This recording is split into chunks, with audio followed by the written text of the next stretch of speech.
Bonjour, bien-aimés dans le Seigneur. C'est avec joie que nous vous retrouvons sur notre chaîne chrétienne Procès Mondial. Que la grâce et les bénédictions de notre Seigneur vous soient multipliées à l'infini, bien-aimés. Bienvenue à l'émission Légiste. L'émission légiste, l'évangile appliqué, craindre, glorifier et adorer notre Seigneur Jésus-Christ. Nous souhaitons aussi nos fraternels bienvenus sur notre page Facebook Procès Mondial et sur l'autre page Facebook aussi qui est toujours opérationnelle, Pat Congo.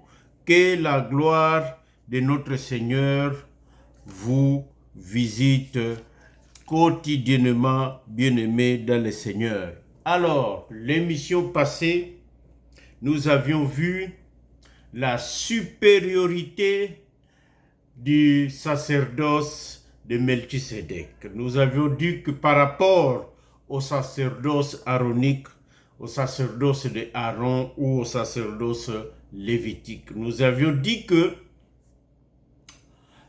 le sacerdoce de Melchisédek représente le corbeau et que le sacerdoce d'Aaron représente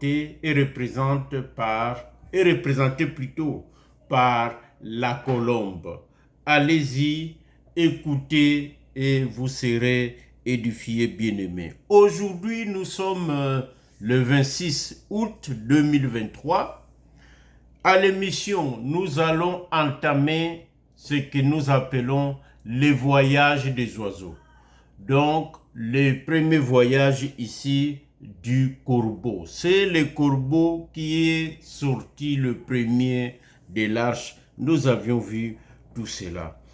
Nous allons voir que le premier voyage du corbeau, en réalité, c'est Dieu créateur. C'est Dieu lui-même qui demande en quelque sorte à Noé de répéter ce qui s'était passé lors de la création de l'univers. Mais avant d'entrer dans cette matière, remettons notre mission entre les mains de notre Seigneur parce que sans l'Esprit de Dieu, nous ne sommes pas capables. Sans la puissance du Saint-Esprit, nous ne sommes pas vraiment capables de faire quoi que ce soit. Ce n'est pas une œuvre intellectuelle, sinon tous les scientifiques seront des prédicateurs de la parole. Donc c'est par son esprit que nous sommes à mesure de travailler pour l'œuvre. Prions, bien-aimés dans le Seigneur. Éternel Dieu Tout-Puissant, merci Seigneur pour tous tes bienfaits. Merci pour ta parole Seigneur que nous devons méditer matin, midi et soir. Que nous devons appliquer tout le temps dans notre vie. Le bien-aimé Paul nous enseigne que ce n'est plus nous qui devons vivre, mais c'est Christ qui doit vivre en nous. Oh, merci Papa pour toute ta parole. Père, nous te confions cette émission entre tes saintes mains, Seigneur. Protège-nous, protège nos familles, protège nos bien-aimés qui nous écoutent. Protège, sauve ce que toi tu veux le sauver, Seigneur, à travers les émissions que nous présentons. Au travail, les personnes que nous rencontrons, dans les quartiers, dans nos propres familles, tous ceux et celles qui n'ont pas encore accepté ta royauté, ta seigneurie, ta mission rédemptrice sur terre. Qu'ils le fassent, Seigneur, car les jours sont mauvais. Les jours sont mauvais et ton avènement est proche. Gloire à toi, Papa. Bénis nos bien-aimés qui sont fidèles à nous écouter, Seigneur. Que dans leur foyer, que dans leur famille, que dans leur couple, que la paix règne, Seigneur. arrange, fais jouer ta diplomatie. Là où il y a des frictions dans le mariage, Seigneur, que le Saint-Esprit, que ton esprit puisse apaiser. Que ton esprit puisse lubrifier le point de friction et ôter le diable de là, Seigneur. Que la paix, la tranquillité reviennent dans les mariages de nos bien-aimés, Seigneur. Gloire à toi, Papa. Ainsi nous t'avons prié au nom puissant de notre roi, le Seigneur Jésus-Christ, et nous disons Amen. Bien-aimés dans le Seigneur, c'est avec joie, comme je l'ai dit, que nous sommes là pour vous parler des mystères, des révélations cachées dans la vie du bien-aimé Noé. Noé, c'est un scandale géologique. C'est 4 à 5 chapitres de Genèse qui renferment des secrets à creuser, à aller chercher comme des diamants, à aller chercher comme des cobalt, à aller chercher comme des manganèses, à aller chercher une richesse spirituelle abondante dans la vie du bien-aimé Noé. Nous sommes dans Genèse chapitre 8 pour notre enseignement que nous allons lire du premier verset jusqu'au 7e verset aujourd'hui. Mais vous pouvez lire tout le chapitre 8, bien-aimés. Genèse chapitre 8 du 1er au 7e verset. Je lis au nom de notre Seigneur Jésus-Christ. Dieu se souvint de Noé, de tous les animaux et de tous les bétails qui étaient avec lui dans l'arche, et Dieu fit passer un vent sur la terre, et les eaux s'apaisèrent.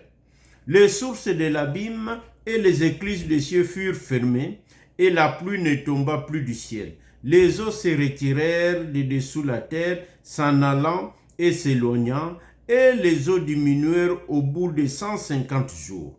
Le 17e mois, le 7e mois, le 17e jour du mois, l'arche s'arrêta sur les montagnes d'Ararat. Les eaux allèrent en diminuant jusqu'au 10e mois. Le 10e mois, le premier jour du mois, apparurent les sommets des montagnes. Au bout de 40 jours, Noé ouvrit la fenêtre qu'il avait faite à l'arche. Il lâcha le corbeau qui sortit, partant et revenant, jusqu'à ce que les eaux aient séché sur la terre. Bien-aimés dans le Seigneur, nous savons tous que c'est Moïse qui a reçu ces révélations sur le plaine de Moab. D'autres disent que c'était sur Sinaï. Bon, ce n'est pas grave. Moab, Sinaï, nous savons que c'est Dieu qui a révélé à Moïse ces choses que Moïse a écrites. Et en s'adressant à Moïse, Dieu a comme caché les activités du corbeau. Donc, c'est un seul verset, le verset 7, qui résume tout le travail que cet oiseau a fait jusqu'à ce que les eaux aient séché sur la terre. Donc, le corbeau a travaillé, il est sorti plusieurs fois, même quand Noé était arrivé vers le verset 18, le verset 20, le corbeau continuait à travailler, à voyager. Mais Dieu, ne s'adressant pas à toute l'humanité, en tout cas uniquement à Moïse et à travers Moïse, donc les Hébreux, Dieu va donner plus d'indices, plus de révélations sur le déplacement, les 3 voyages de la colombe. Pourquoi? Parce que il y a un secret que tout le monde doit savoir. Le destinataire du message, le premier destinataire du message est important. Donc, c'est un code aussi pour savoir pourquoi telle chose est cachée et pourquoi telle chose est révélée. Il faut vraiment voir les destinataires. C'est qui les destinataires? C'est les Hébreux. Donc, raison pour laquelle des détails sont donnés pour la colombe. Mais pour le corbeau, c'est comme scellé, c'est comme fermé. Mais nous ne sommes plus au temps de Moïse. Dieu va progressivement révéler des choses sur les corbeaux à travers les Écritures que nous avions parcourues là où on parle du corbeau. Bien-aimés dans le Seigneur, c'est par là que nous devons comprendre que nous avons compris d'ailleurs que le corbeau représente les sacerdoces de Melchisédek. Mais aujourd'hui, nous allons comprendre que le corbeau aussi représente Dieu, le créateur des cieux et de la terre. Nous verrons plus tard que le corbeau peut aussi représenter un homme ou des hommes et des femmes ou un peuple ou des peuples bien-aimés dans le Seigneur. Nous le verrons. C'est notre sujet, c'est notre enseignement. Alors, comment comprendre, comment décortiquer les corbeaux? Il y a trois manières de les décortiquer. Nous avions vu la mission que Noé a confiée au corbeau. Le verset 7 dit que le corbeau est sorti, partant et revenant jusqu'à ce que les eaux aient séché sur la terre. Nous avions expliqué cette mission.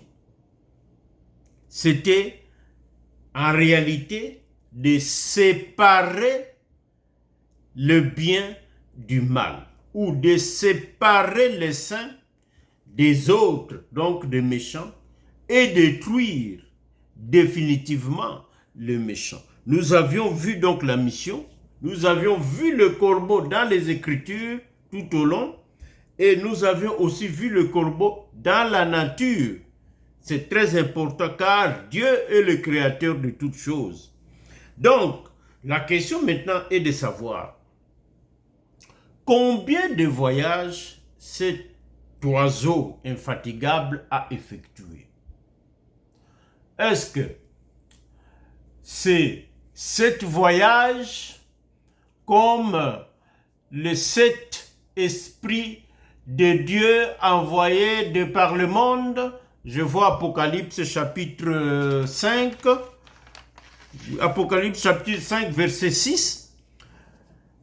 Est-ce que c'est 7 voyages parce que selon certains théologiens, qu'il y a 7 dispensations, et je cite, l'innocence, la conscience, le gouvernement, la promesse, la loi, l'Église et le royaume. Est-ce que ces 7 dispensations, s'il y en a 7, ça correspond au nombre de voyages effectués par les corbeaux? Bien-aimés dans le Seigneur, nous pouvons dire que le nombre de voyages effectués par les corbeaux, c'est le nombre de voyages que Dieu depuis la création physique, a effectué et retourné dans le lieu céleste. Donc, c'est ce nombre-là qui correspond au nombre de voyages que le corbeau a effectué. Nous ne sommes pas là pour faire un inventaire exhaustif, car peut-être que d'autres voyages sont secrets, entre guillemets. Mais nous pouvons au moins regarder surtout le premier voyage. Nous verrons aussi quelques voyages entre le début du sacerdoce et la fin, ou avant la fin, c'est-à-dire l'époque actuelle du sacerdoce. Car nous avions dit que la position de Noé dans le ciel et sur la terre, là où Noé pose la plante de ses pieds, nous disons que c'est le début et la fin du calendrier sacerdotal qui est rythmé par le voyage de deux oiseaux. Donc, nous ne ferons pas toutes les sorties du corbeau, mais commençons par le premier qui donne le ton, qui donne évidemment, qui inaugure les autres voyages. Bien-aimés dans le Seigneur, nous avions déjà dit que Genèse chapitre 8, du 1er jusqu'au 7e verset, il y a un parallèle frappant avec Genèse chapitre 1er, du 1er jusqu'au 3e, et voir plus loin, nous allons le voir, verset, donc qui relate la création. Revenons à Noé, à notre texte. Après 40 jours, Noé va ouvrir la fenêtre de l'arche et va lâcher le corbeau en premier. Nous avions dit que le corbeau ici, c'est l'œil de Noé. Le corbeau ici, c'est les yeux. Ce sont les yeux de Noé. Noé est sorti de l'arche, mais sans sortir lui-même physiquement. C'est l'esprit de Noé, représenté par le corbeau, qui est l'œil de Noé ici. Apocalypse chapitre 5, verset 6, nous dit qu'il y a un lien. L'œil dans le monde spirituel, en réalité, c'est l'esprit de la personne.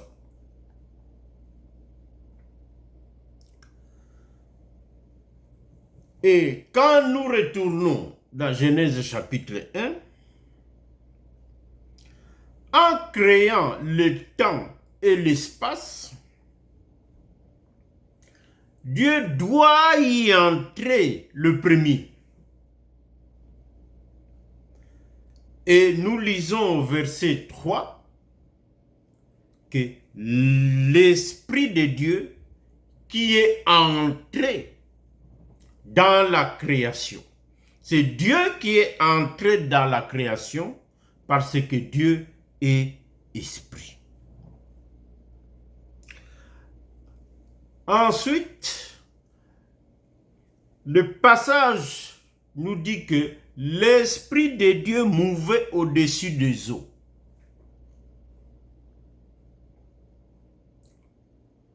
Et nous comprenons que la colombe mouvait au-dessus des eaux quand il a été lâché la première fois par Noé. Ici, l'Esprit de Dieu, c'est l'inspection de la propriété.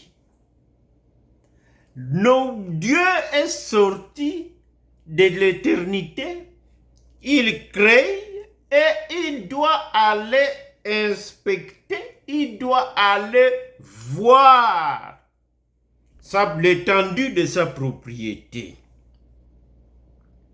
Dieu doit prendre le contrôle avant le début des travaux. Ici, c'est l'univers que Dieu venait de créer.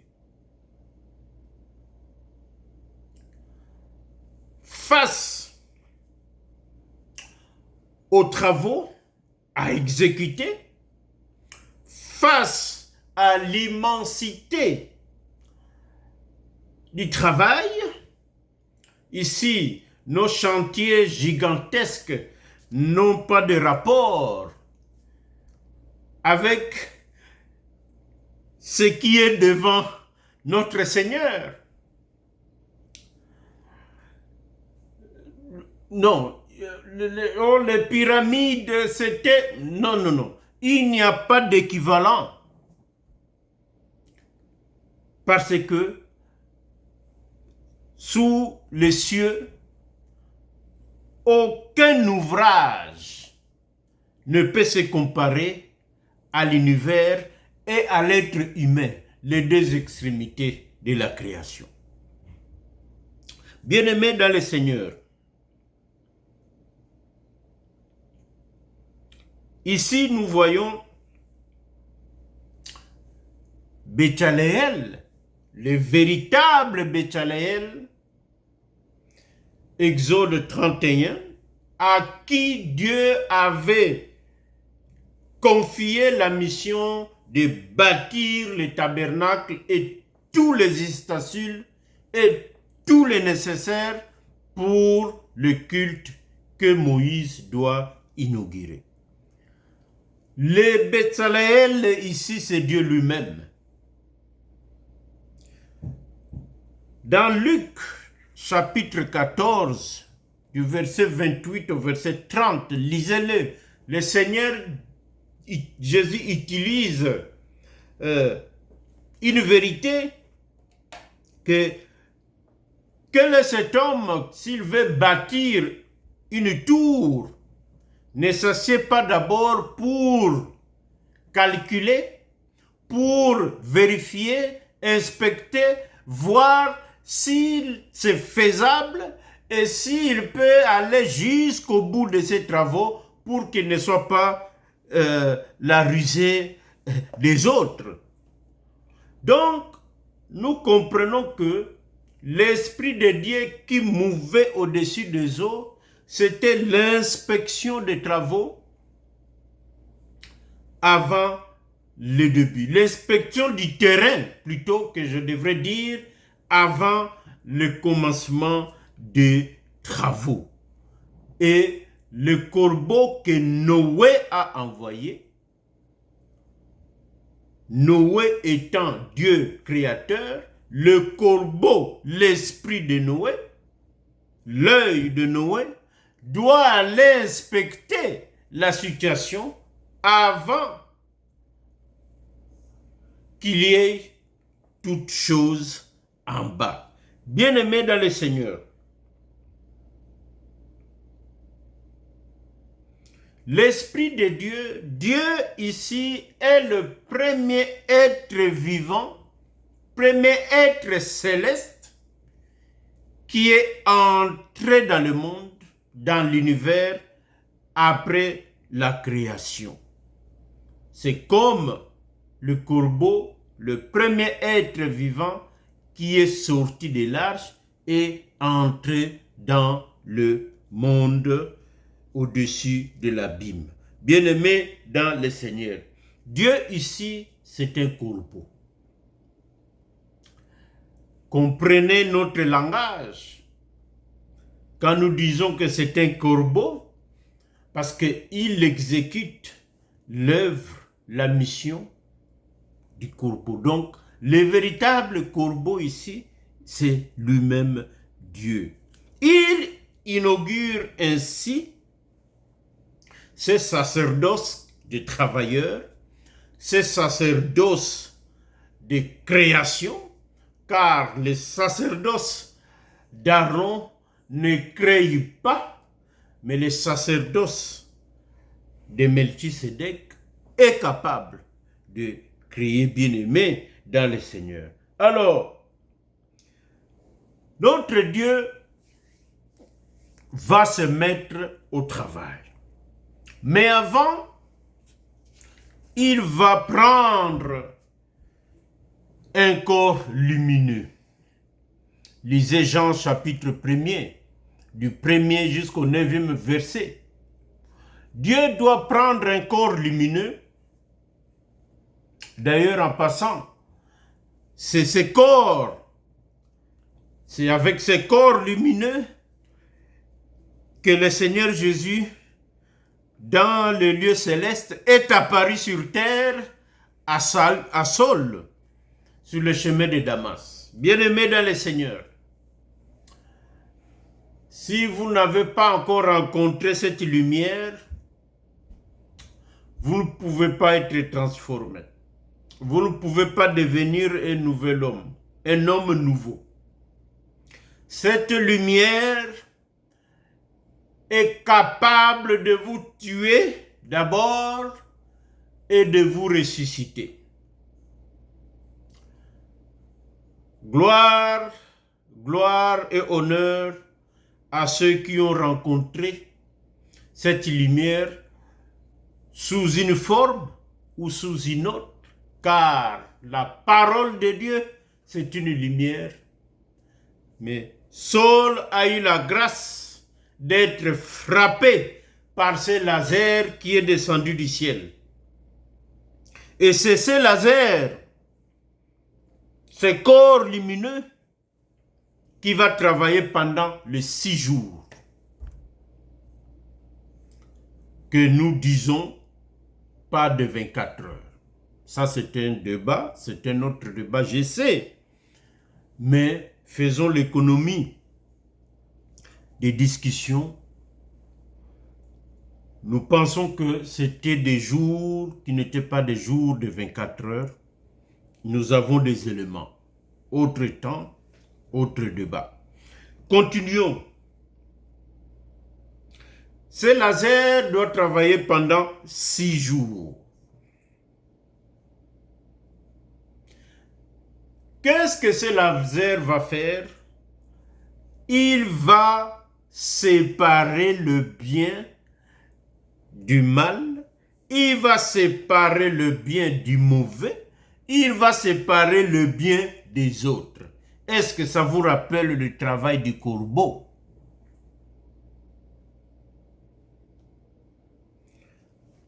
Après avoir décodé la mission du corbeau, nous avions dit que son travail c'était de mettre à part le peuple de toute la terre jusqu'au dernier et détruire le reste. Alors, jour 1, allez lire Genèse chapitre 1er, du 4e au 5e verset. La Bible dit que la lumière a séparé. Pourquoi disons, la Bible dit que, allons lire exactement qu'est-ce que l'Écriture dit.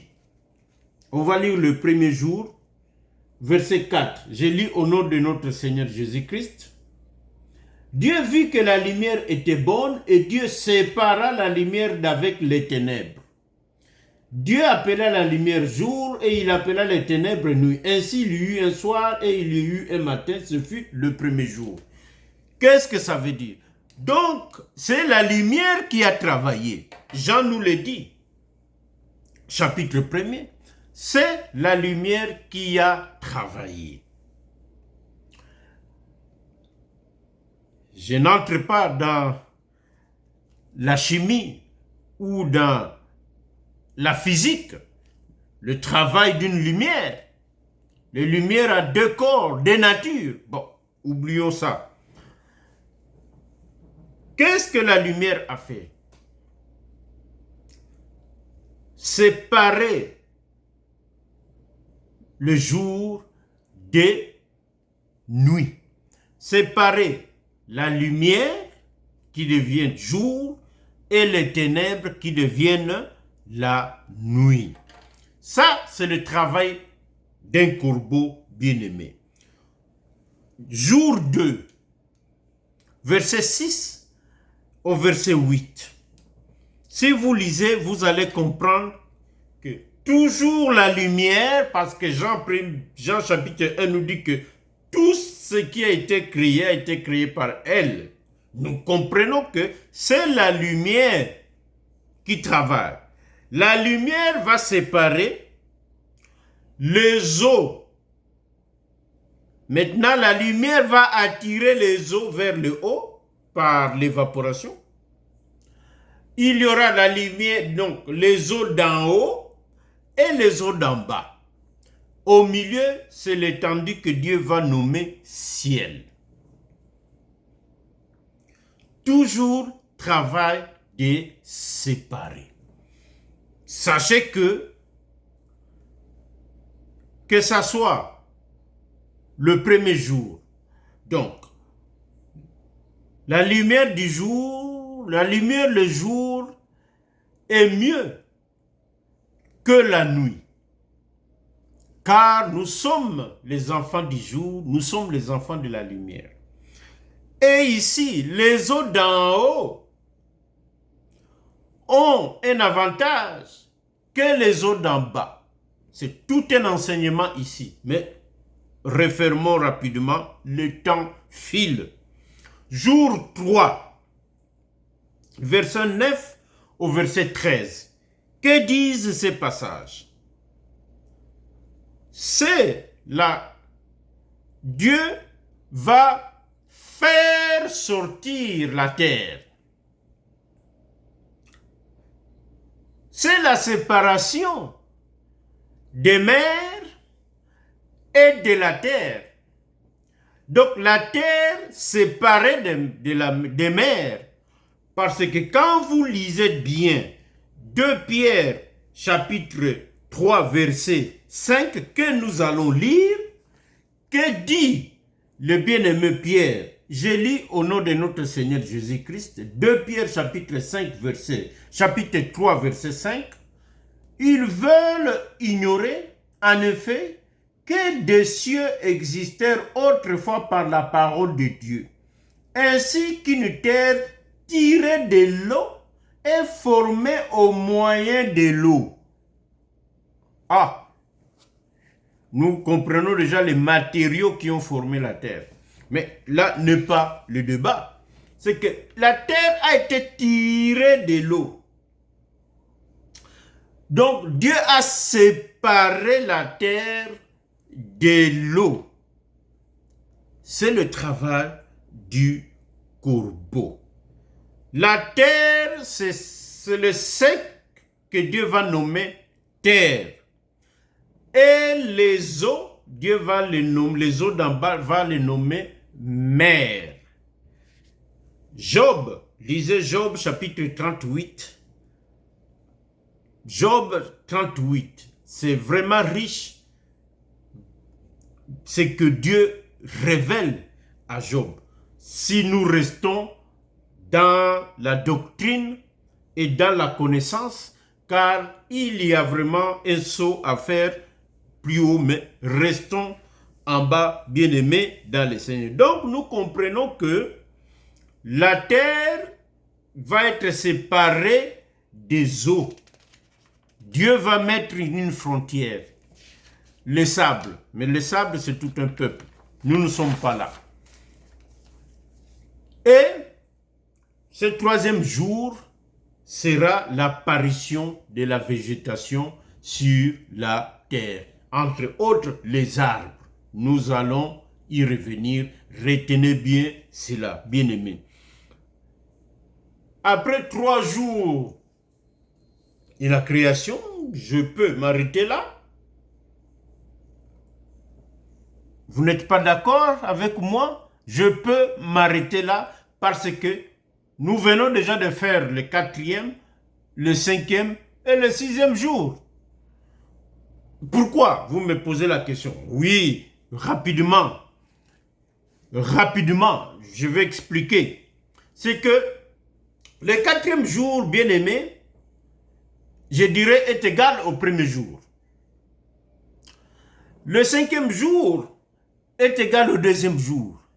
Le 6e jour est égal au 3e jour. Regardez, grosso modo. Le 4e jour, Dieu va créer le soleil, la lune, les étoiles, etc. pour présider au jour et pour présider aux nuits. Donc, séparation. C'est ça le 1er jour. Rappelez-vous. 5e jour, c'est 2e jour. Qu'est-ce que Dieu a fait au 5e jour?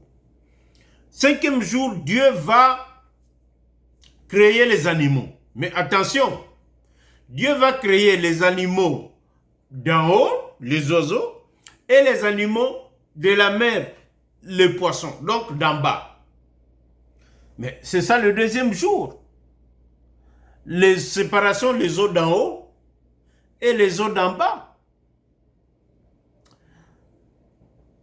6e jour est égal au 3e jour. Qu'est-ce que Dieu a fait au 6e jour?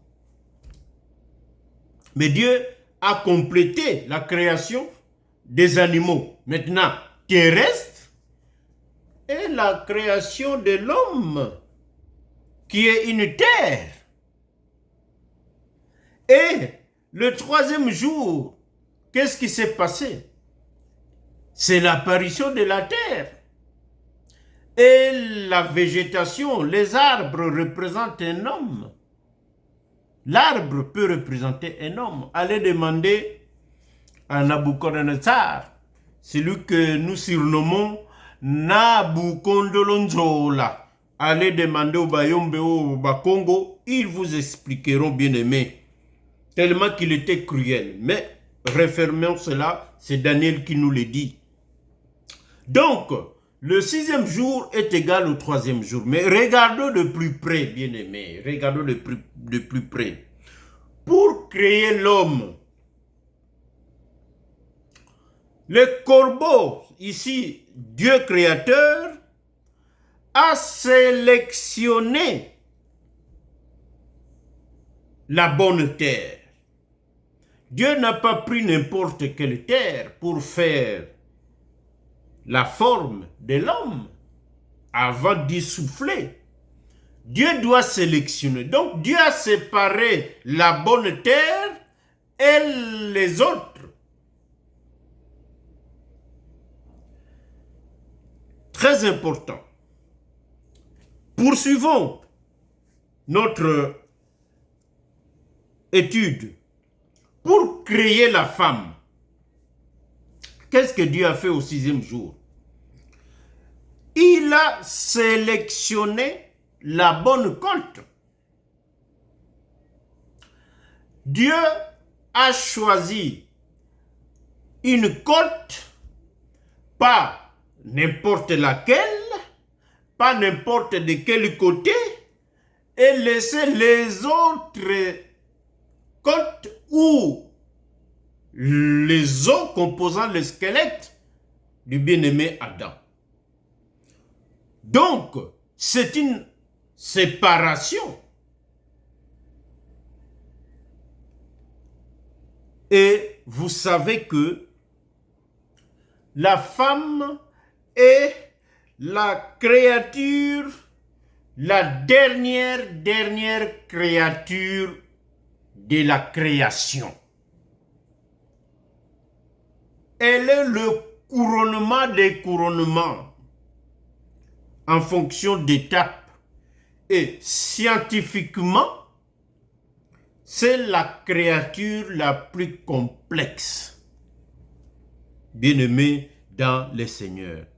Alors, 6 jours complétés, la lumière n'a fait que séparer, séparer, séparer. Du bien, laissant soit le mal, soit les mauvais, soit les autres. Au 7e jour, Dieu a fini son chantier de construction, son chantier de création, bien-aimé, où il n'a fait que séparer.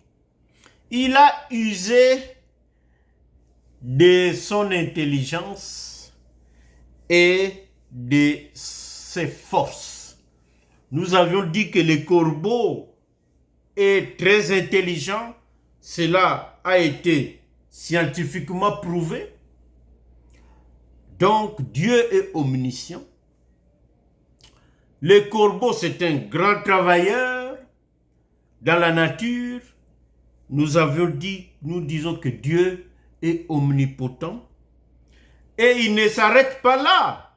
Au 7e jour, Dieu va séparer le 7e jour des 6 autres. Est-ce que vous avez vu ça? Il met à part le 7e jour. C'est une séparation des autres. C'est le travail du corbeau. Bien-aimés dans le Seigneur, pour finir notre mission,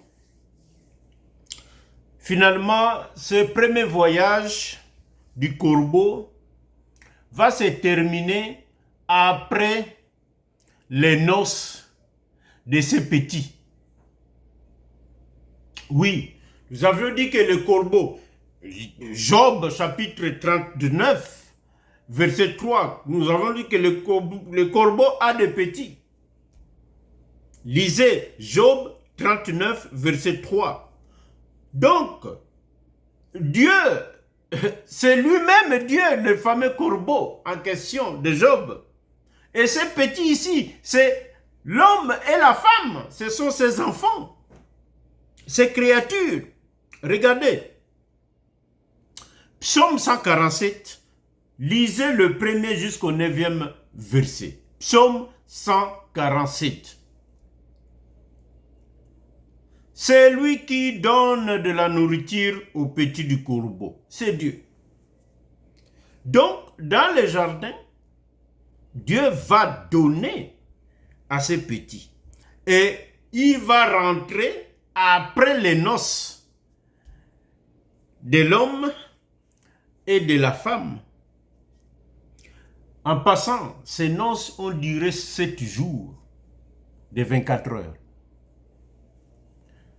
Nous le voyons ici Jacob, nous voyons aussi Apocalypse, nous voyons plein.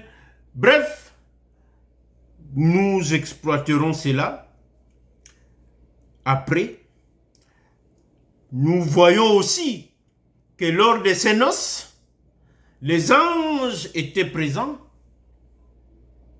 Dieu lui-même le dit aussi dans Job, qu'on a vu, que vous pouvez lire, 39 ou 38. Les anges étaient présents lors de ces noces. Et c'est là où Dieu, à la fin, va prononcer la phrase de Genèse, chapitre 2, verset 24. Si vous vous rappelez de la phrase, nous avons fait tout un enseignement sur le mariage. Genèse chapitre 2, verset 24. Dieu dit, pourquoi savons-nous que Dieu, c'est Dieu qui dit ceci? C'est Jésus qui nous le dit. Jésus qui nous le dit dans le Nouveau Testament. Allez chercher les références. C'est pourquoi l'homme quittera son père et sa mère et s'attachera à sa femme et ils deviendront une seule chair. C'est ce jour-là, à la fin, ou le jour du mariage, que cette phrase prophétique, doctrinale, révélationnelle, de connaissance va être prononcée. Et cette fête a créé ou aggravé la jalousie de l'ennemi le diable et vous connaissez la suite. Bien-aimés, donc, le corbeau qui est notre Dieu créateur va rentrer après cela dans l'arche, le lieu très saint. Pourquoi nous savons qu'il est rentré? C'est parce que Genèse 3, verset 8, après le péché, nous savons que Dieu doit revenir le soir chercher Adam. Donc s'il est revenu, c'est qu'il n'était pas là quand le péché a été commis. Il n'était pas là. Il était dans le lieu très saint. Donc il était rentré dans l'arche. Donc c'était la fin du premier voyage du corbeau. Et le retour pour le jugement de l'homme, de la femme et du diable, ça, c'est le deuxième voyage du corbeau. En passant, ce jugement, c'est le premier jugement de l'humanité, tout entière. Nous avions dit que les corbeaux sont des juges. Nous avons pris, je crois, une écriture dans Osée, où nous avions parlé que les corbeaux sont des juges. Évidemment que leur père ici est le premier juge. Bien-aimés dans le Seigneur. Voilà le premier voyage du corbeau qui sortait, allant, partant et revenant. Il a effectué plusieurs voyages, dont voici le tout premier qui inaugure les autres voyages. C'est la sortie de l'éternité et entrant dans l'espace et dans le temps jusqu'à la fin des noces de ces petits, l'homme et la femme. Bien-aimés dans le Seigneur, donc, voilà ce que Dieu nous a mis à cœur de vous parler et nous poursuivrons les autres voyages. Nous ne verrons pas tout, je l'ai dit, car il y a eu des voyages cachés, mais nous verrons des voyages charnières, des voyages où il y a eu des rencontres avec la colombe. Oui, nous allons aussi voir le voyage de la colombe bien-aimée. Voilà, nos coordonnées s'affichent, qui ont changé, je l'ai dit l'émission passée. Donc, vous pouvez nous contacter si vous le souhaitez. Et nous encourageons à notre bien-aimé David, un collègue de travail, de poursuivre sa lecture de la parole de Dieu et de poser des questions. Si il ne comprend pas, c'est tout à fait normal, c'est tout à fait naturel. Ne pas se décourager. Voilà pour aujourd'hui et prions pour conclure notre émission.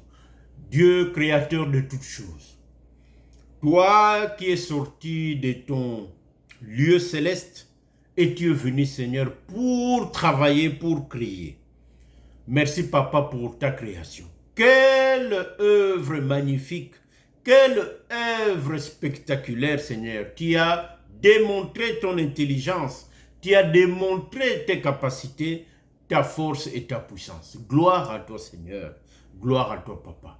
Et aujourd'hui encore, la lumière du premier jour continue de travailler, continue de créer jusqu'aujourd'hui. Car notre bien-aimé Paul dit, en Jésus-Christ, nous sommes une nouvelle création. Les choses anciennes sont passées. Voici, toutes choses sont devenues nouvelles. Oh Père, que la lumière du premier jour qui travaille encore dans le monde puisse sauver ceux que toi tu veux sauver.